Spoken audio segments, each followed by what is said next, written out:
Welcome to Story Talk, a series of online conversations between myself and storytellers featured in the Singapore Showcase. This episode is a conversation between myself and writer and filmmaker Wesley Leon Aroozoo.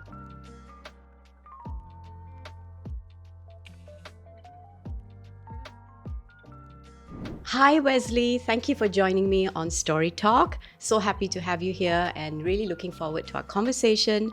So for all our listeners and viewers, tell us a little bit about yourself and how you work with story. Hi Kamini, thanks for having me here. For myself, I like writing for various mediums. So I write plays, scripts for television or films, and also books. So I enjoy writing all this because it's always something a little bit different for me.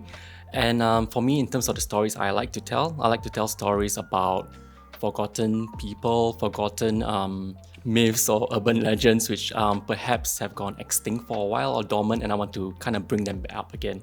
So for example, in one of my past books I've written, it's called The Pangkawala and the Prostitute. Yes. And that talks about this forgotten group of people in Singapore known as the Karayukis, which are the Japanese prostitutes in the 1800s in Singapore. So I want to write a book to kind of tell their stories because many Singaporeans are not aware that they did exist, here in Singapore. So mainly this is what drives me as a storyteller. And that, you talked about the Japanese prostitutes, right, during the war era.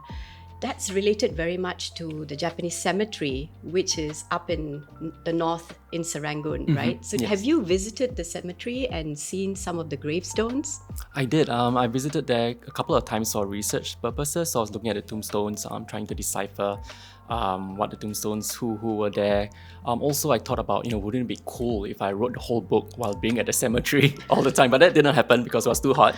I was going to ask you whether you did that. I did try. I did go once and try to get some thoughts and to be in that space to write. But I still went there to get the gist of it, and also to pick up some names in a way to honor them in the book as well. So you spoke about, forgotten stories, and you also spoke about your interest in urban legends and urban mythology. So tell us a little bit more about the story that you have selected to share with all our audiences for the Singapore Showcase. So my story is inspired by a urban legend that my mum would tell me when I was a small boy growing up in Bedok. So the Bedok area had a couple of overhead bridges, and when I was young, my mum would warn me and say, "Hey, don't go out too late, or this creature known as the Kapala Anjing would get you at night." So when I was young, I always imagined this creature to be this creature with a dog's head that would come and grab you if you stay out too late. So she always warned me of that, and in particular, the Kapala Anjing would grab you, decapitate you, and have your head buried where a bridge is to be built. So I was inspired by that because over the last 30 years since my mum telling me that story, I've not heard about it much. I don't think kids are told these stories anymore. No, I don't think so. It wouldn't fly. They will just Google and realize, okay, no, it's nothing. Nothing's gonna happen to me. But back then, I was really scared. And this was just one of the many stories my mum would tell me. And I guess some of the stories came from her kampong life back then or something like that. So, you have a filmmaking background and you are also a published writer. So for this particular story about the Kapala Anjing, how did you go about doing your research? So for this story, it's inspired a lot by my mom and what my mom would tell me. So for my research, what I did was talk to my mom again and ask her about the stories that she heard and the stories that she told me because I needed to refresh my memory. And so it was kind of nice because it was like a trip down memory lane. I was asking her about which floor did we stay at, which bridge in particular are you talking about. And also, other than that, also research online and look at all the different news articles about the different kidnapping cases that happened in the 70s and 80s in Singapore.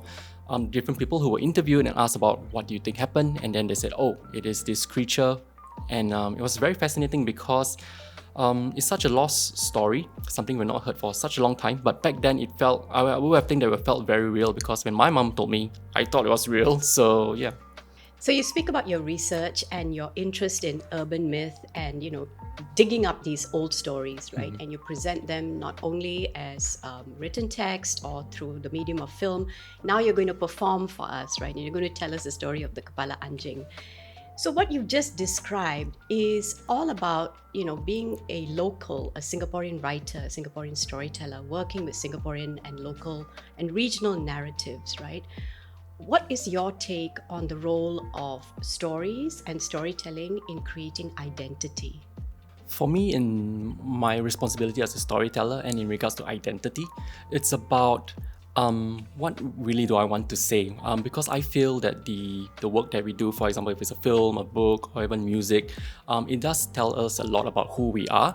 And also for me, when I, for example, recently I played a video game and it's about a mafia gang. And that's my understanding of what a mafia life might have been like. And for us, a lot of films that we watch, that's how we understand how a certain culture is like, a certain country is like. For example, if you were to watch, when I watched Parasite, a South Korean film, that's how I understand, okay, perhaps that film is trying to tell me indirectly of certain things that are going on in South Korea.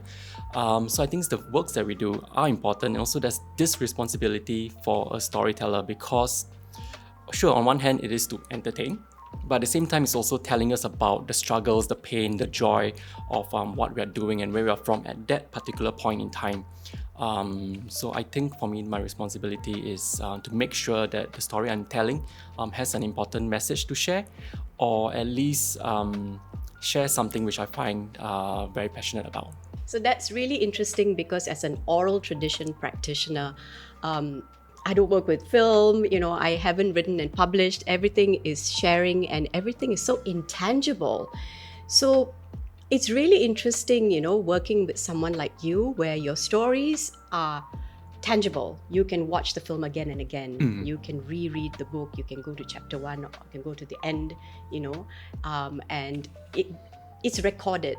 So it's there. It's in published form. It's in film medium. It's your first time stepping away from these genres and working with something so intangible and so spontaneous and immediate with a live audience at the Playden at the Arts House. So tell us, how did you prepare for this and what your thoughts are and how you feel about telling stories live? It's such a great opportunity and such something new for me to do. I've never performed to so many people before. It's intimidating, but also I think it'll be such a great experience for me. The last time I performed on stage was actually like 30 years ago in Primary 1. So I'm on stage in Bedok Town Primary, and we're doing this little nursery kind of rhyme called Bow Wow Wow. And I'm on stage acting as a dog, one of the dogs running on stage. Oh my God. And it's so bizarre because 30 years later, I'm now going to perform something about Bedok and also related to something about a dog. Yeah, but it's not a very, children's story, dog story anymore, is it? Yeah, it's a totally different version, a more horror-esque version. But I think, I hope the audience like the story that I'm going to share. And I'm going to try my best. So are you drawn towards the horror genre? I love watching horror films. I've been watching horror films since forever.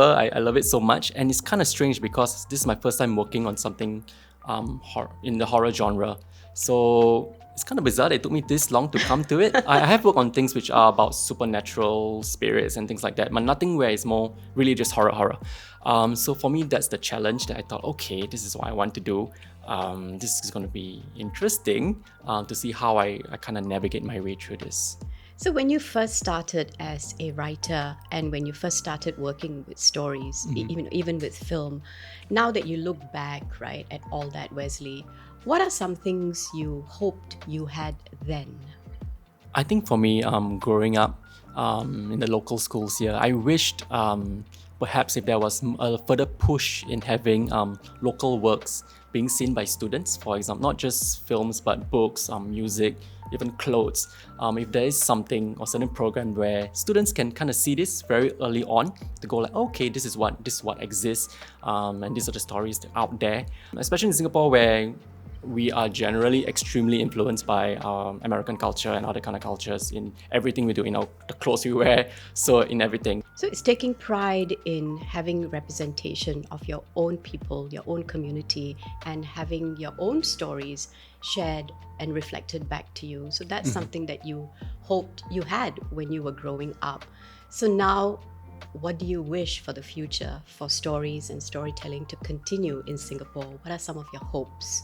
My hopes for the future is for, if you want to be a practitioner in doing creative works, for you to be able to have a sustainable lifestyle, for you to have access to perhaps more certain grants or certain fees that allow you to, be a full-time writer or full-time filmmaker. And it does exist. It is possible. It's not impossible. But I would say there are not many. And there can be more. Wesley, what does story mean to you? I think for me, story means a lot to do with connection. In particular, I think my stories deal a lot with the connection in the family.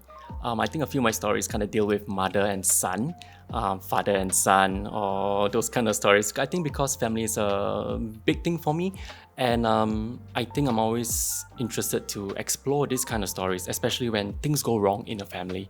And I think something that everyone can kind of resonate with because every family has their own kind of quirks and own problems, and it's something which I find very interesting to explore.